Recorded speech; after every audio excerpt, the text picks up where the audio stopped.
Hello hi നമസ്കാരം. എല്ലാവർക്കും സുഖമാണെന്ന് വിചാരിക്കുന്നു. ഇന്ന് നല്ല ടേസ്റ്റി ആയിട്ടുള്ള ഒരു നാടൻ പലഹാരം, നമ്മുടെ മോദകം, ചായക്കടകളിലൊക്കെ കിട്ടുന്ന മോദകം നമുക്ക് എങ്ങനെ വീട്ടിൽ അടിപൊളിയായിട്ട് തയ്യാറാക്കാമെന്ന് നോക്കിയാലോ. പോകാം നേരെ വീഡിയോയിലേക്ക്. ഇതിപ്പോൾ അരക്കപ്പ് ചെറുപയറാണ് കേട്ടോ. ഇതിന് ഞാനിപ്പോൾ ഒരു 2 മണിക്കൂർ കുതിർക്കാനായിട്ട് വെച്ചിട്ടുണ്ടായിരുന്നു. അപ്പോൾ പെട്ടെന്ന് ആയി കിട്ടും. എന്നാലും ഞാൻ കുക്കറിൽ ഒരു വിസിൽ കേൾക്കുമ്പോൾ പയറൊന്ന് വെന്ത് കിട്ടും. എന്നാൽ വെന്തം കുടഞ്ഞു പോകത്തുമില്ല. ഒരു വിസിൽ കേട്ടോ. എന്താ കുക്കറിൽ ഇട്ട് കൊടുത്തിട്ടുണ്ട്. ഇതിലേക്ക് ഒരു നുള്ളു ഉപ്പും കൂടി ഇടണം കേട്ടോ. പയർ വേവിക്കുമ്പോൾ ഒരു അല്പം ഉപ്പിട്ടിട്ട് വേണം വേവിക്കാനായിട്ട്. കാരണം മധുരമുള്ള പലഹാരമാണ്, എന്നാലും ഒരല്പം ഉപ്പും കൂടി ഇട്ട് കൊടുക്കണം.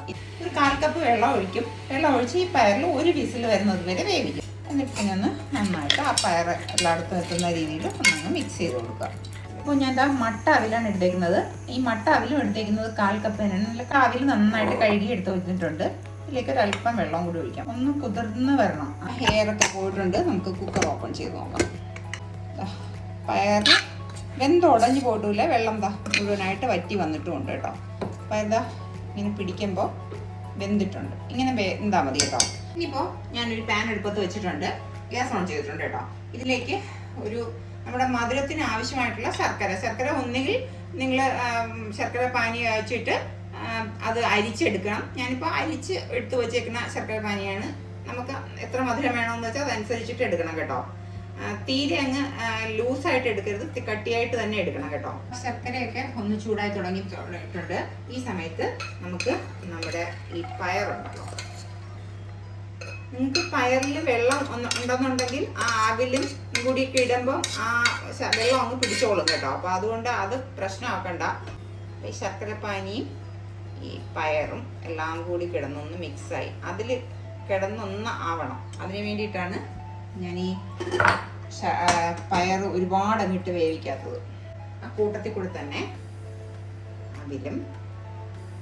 അവിലിടുമ്പോൾ ഒരു ടേസ്റ്റാണ് കേട്ടോ. അവില് ഇട്ടിട്ട് നിങ്ങൾ പഞ്ചസാര ഇട്ട് ചെയ്താലും മതി കേട്ടോ. അപ്പം അങ്ങനെയാണെങ്കിൽ അടുപ്പിലോട്ടൊന്നും വെക്കേണ്ട ആവശ്യമൊന്നുമില്ല. പയർ വേവിച്ചിട്ട് ഈ അവിലും ഒരല്പം വെള്ളം ഉണ്ടെങ്കിലും അവിലങ്ങ് പിടിച്ചോളും.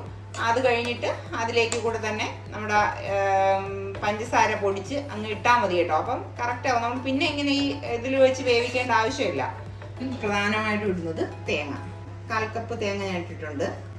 ഇനി ആ തേങ്ങയും ഇതിലോട്ടങ്ങ് മിക്സ് ചെയ്യണം. എന്നിട്ട് ആ ശർക്കരയൊക്കെ ഇതിലോട്ടൊന്ന് പിടിച്ച് വരണം കേട്ടോ. നന്നായിട്ട് പിടിക്കണം. എങ്കിൽ മാത്രമേ ആ ഒരു വെള്ളത്തിൻ്റെ അംശം മൊത്തം പോയി ആ ശർക്കര പയറിലും തേങ്ങയിലും ഒക്കെ ഒന്ന് പിടിച്ച് ആ വെള്ളം നന്നായിട്ടങ്ങ് ഡ്രെയിനായിട്ട് വരണം കേട്ടോ. നമുക്കൊരല്പം ഏലക്കാപ്പൊടിയും 1/4 ടീസ്പൂൺ മതി കേട്ടോ. പഞ്ചസാര ഇട്ട് പൊടിച്ചതാണ്. അതിലേക്ക് ഒരല്പം ജീരകം പൊടിയും 1/4 ടീസ്പൂണിൻ്റെ പകുതി കേട്ടോ. പിന്നെ പയറല്ലേ, അപ്പോൾ ഗ്യാസിൻ്റെയൊക്കെ പ്രോബ്ലം ഉണ്ടെങ്കിൽ അങ്ങ് പോകും. അതിന് വേണ്ടിയിട്ട് ഞാൻ ഒരല്പം ചുക്ക് പൊടിയും കൂടി ഇട്ട് കൊടുക്കുന്നുണ്ട് കേട്ടോ. നല്ല ഫ്ലേവറാണ് അതിന്. അതും ഒരു 1/4 ടീസ്പൂണിൻ്റെ പകുതി. തണുത്താൽ മാത്രമേ നമുക്ക് ഉരുട്ടിയെടുക്കാൻ പറ്റുള്ളൂ. അപ്പോൾ അത് തണുക്കുന്നത് വരെ നമുക്ക് വെയിറ്റ് ചെയ്യണം കേട്ടോ. ഞാൻ തണുക്കാനായിട്ട് മാറ്റി വെച്ചിട്ടുണ്ടായിരുന്നു. ഇത് തണുത്തിട്ടുണ്ട് കേട്ടോ. കൈ കൊണ്ട് പിടിക്കാൻ പറ്റുന്ന ഒരു ചെറിയ ബോൾസായിട്ട് ഉരുട്ടിയെടുക്കുക. അത് ഓരോരുത്തർക്ക് കിട്ടുന്ന കടയിലൊക്കെ ഉണ്ടാക്കുമ്പോൾ കുറച്ച് വലിയ ബോൾസായിട്ടാണ് നമുക്ക് ഉണ്ടാക്കുന്നത്. നമുക്ക് ആ വീട്ടിലുണ്ടാക്കുമ്പോൾ അത്രയും വലിയ ബോൾസ് ഉണ്ടാക്കണ്ട. ഒരു ഏകദേശം ഇത്ര ഒരേപോലുള്ള 8 ബോൾസ് നമ്മളിപ്പോൾ തയ്യാറാക്കി വെച്ചിട്ടുണ്ട്. ഇനി ഇതിനൊരു ബാറ്റർ മുക്കി പൊരിക്കുന്നതിന് വേണ്ടിയിട്ടുള്ള ഒരു ബാറ്റർ തയ്യാറാക്കണം. ഈ ബാറ്ററിന് വേണ്ടിയിട്ട് നമുക്ക് മൈദമാവാണ് ഞാൻ എടുക്കുന്നത് കേട്ടോ. അപ്പോൾ ഓരോരുത്തർ എടുക്കുന്ന 2/3 കപ്പ് മൈദ എടുത്തിട്ടുണ്ട്. ഇതിലേക്ക് ഒരല്പം മഞ്ഞൾപ്പൊടി, പിന്നെ ഒരല്പം ഉപ്പ്. നിങ്ങൾക്ക് വേണമെങ്കിൽ ഇതിലും പഞ്ചസാര ഇട്ട് കൊടുക്കാം കേട്ടോ. പഞ്ചസാര ഇടാറുണ്ട് ചില ആൾക്കാരൊക്കെ, പക്ഷെ ഞാൻ ഇടാറില്ല കേട്ടോ. പിന്നെ ഒരു ക്രിസ്പിനെസ്സിന് വേണ്ടിയിട്ട് ഒരു ടേബിൾ സ്പൂൺ അരിപ്പൊടി ഇടുമ്പോൾ ഞാൻ വറുത്ത അരിപ്പൊടിയാണ് ഇടുന്നത്. ഇത് നോർമൽ വെള്ളം ഉപയോഗിച്ചിട്ട് സ്പൂൺ കൊണ്ടോ ഒരു വിസ്ക് കൊണ്ടോ ഫോർക്ക് കൊണ്ടോ എന്തെങ്കിലും കൊണ്ടിട്ട് ഒന്ന് നല്ല തിക്കായിട്ട് തന്നെ എടുക്കണം കേട്ടോ. അഥവാ നിങ്ങൾക്ക് വെള്ളം കൂടിപ്പോയെന്ന് തോന്നുകയാണെന്നുണ്ടെങ്കിൽ ഒരല്പം മൈദമാവും ഇട്ട് കൊടുക്കണം കേട്ടോ. ഇതിപ്പോൾ കറക്റ്റാണ്. ഇതെങ്ങനെയാണ് ഉണ്ടാക്കുന്നത് നോക്കാം. നമ്മുടെ ബോൾസ് എല്ലാം തയ്യാറായിട്ടിരിപ്പുണ്ട്. നമ്മുടെ മാവും തയ്യാറായിട്ടിരിപ്പുണ്ട്. ഇനി ഇപ്പോൾ ചെയ്യാനുള്ളതെന്ന് വെച്ചാൽ നമ്മുടെ എണ്ണ ചൂടാക്കാൻ വയ്ക്കുക. എണ്ണയും ചൂടായതിന് ശേഷം നമുക്ക് ബോൾസ് ഇതിലിട്ട് അപ്പോൾ തന്നെ അതിലോട്ടിട്ട് മുക്കി പൊരിച്ച് എടുക്കാം കേട്ടോ. നല്ല ടേസ്റ്റാണ്. ഈ മാവിലേക്ക് നമ്മൾ ഈ എടുത്ത് വെച്ചിരിക്കുന്ന ബോളിനെ ഇങ്ങനെ ആക്കുക. ഡയറക്റ്റായിട്ട് ആ എണ്ണയിൽ അപ്പം തന്നെ ഇട്ട് കൊടുക്കാം കേട്ടോ.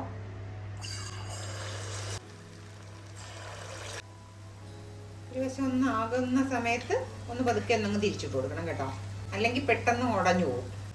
ഇതിപ്പോൾ ആയിട്ടുണ്ട്, നമുക്കിതിനെ കോരി മാറ്റാം. പിന്നെ ഒരു കാര്യമുണ്ട് കേട്ടോ, ഇത് അപ്പോഴുണ്ടാക്കി അപ്പോഴും കഴിക്കുന്നതാണ് ഈ മോദകം എന്ന് പറയുന്ന സാധനം. ഇനി ഇതല്ലാതെ മുന്തിരിക്കൊത്തുണ്ടാക്കും പയർ വെച്ചിട്ട്, അത് അടിപൊളി ടേസ്റ്റാണ്. അത് ഏകദേശം 1 മാസം വരെയൊക്കെ കേടുകൂടാതിരിക്കും. നമ്മൾ ഫ്രിഡ്ജിൽ ഒന്നും സൂക്ഷിക്കേണ്ട, പുറത്ത് തന്നെ സൂക്ഷിക്കാൻ പറ്റും.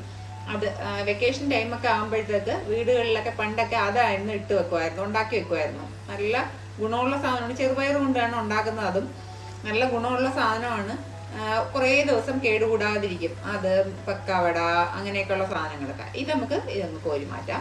ഈ സമയത്ത് നിങ്ങൾക്ക് ഇഷ്ടമാവുകയാണെന്നുണ്ടെങ്കിൽ ഒന്ന് ലൈക്ക് ചെയ്തേക്കണേ, മറക്കല്ലേ.